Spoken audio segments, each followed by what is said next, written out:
এই তো এখানে লাগাইলে এই পোস্টারটা সবার চোখে পড়বো। 10 দিন জামাতের সাথে নামাজ পড়লেই পেয়ে যাচ্ছেন আইফোন 16 প্রো ম্যাক্স। হ্যাঁ, অনেকদিন ধরে আইফোনের স্বপ্ন ছিল, এইবার মনে হয় এই গরিবের ঘরে আইফোনটা আইবো।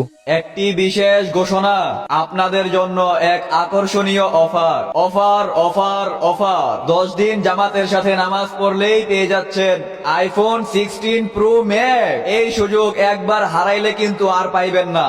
কি রে মাইক দিয়া কি বলে 10 দিন নামাজ পড়লে কি দিব? আইফোন 16 প্রো ম্যাক্স ও এটার দাম কত?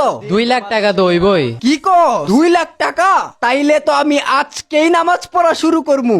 এই ইমাম সাহেব, আপনি মসজিদে উল্টাপাল্টা কি কাহিনী শুরু করছেন? সবাই এগুলো নিয়ে সমালোচনা করতেছে। সভাপতি সাহেব, আমি যখন এই মসজিদে নতুন আসলাম তখন দেখলাম নামাজ পড়ার সময় দুই একজন মুসল্লি ছাড়া আর কেউ আসে না। প্রায় সময় আমি একাই নামাজ পড়তে হয়েছে। তাই আমি মানুষকে মসজিদে এসে নামাজ পড়ার জন্য এই উদ্যোগটা নিয়েছি। ও ভালো উদ্যোগ। আমি তো আপনার আইফোনের লোভে নামাজ পড়তে চলে আসলাম। কিরে তরে তো কোনোদিন মসজিদে দেখি না, আজকে আগে আগে আইসা পড়ছত। আপনি যেটার লাগাইছেন আমি ওইটার লাগিয়ে আইছি, আর আপনিও তুমি নামাজ পড়েন না। কি বলতাছ এসব? আমি তো সপ্তাহে একদিন জুমার নামাজ পড়ি, তুই তো এটাও হরস না। আচ্ছা সোহান, সবাই তো মোটামুটি নামাজ পড়তাছে, হুজুরে কি সবারই আইফোন দিব? আরে সবারটা বাদ দে, আমি আমারটা ফাইলই হয়, আমার বহু দিনের স্বপ্ন। যাক আলহামদুলিল্লাহ, সবাই নামাজ পড়তে এসেছে। আমি যে উদ্যোগটা নিয়েছি সেটা সফল হয়েছে।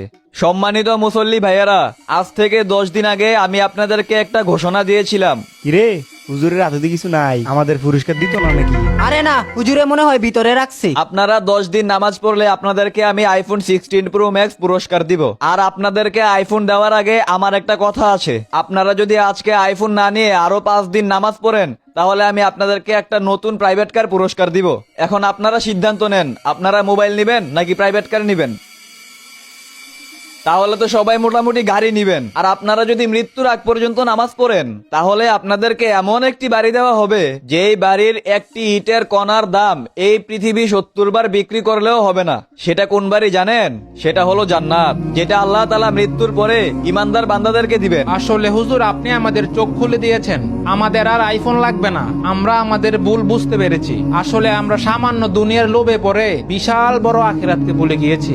মানুষের চোখের সামনে ছোট্ট একটা পর্দা ফেললে যেমন বিশাল বড় দুনিয়াটা অন্ধকার দেখা যায়, ঠিক আমাদের চোখের সামনেও এই দুনিয়া নামক সামান্য পর্দা থাকার কারণে আমরা বিশাল বড় আখিরাতকে দেখতে পাচ্ছি না।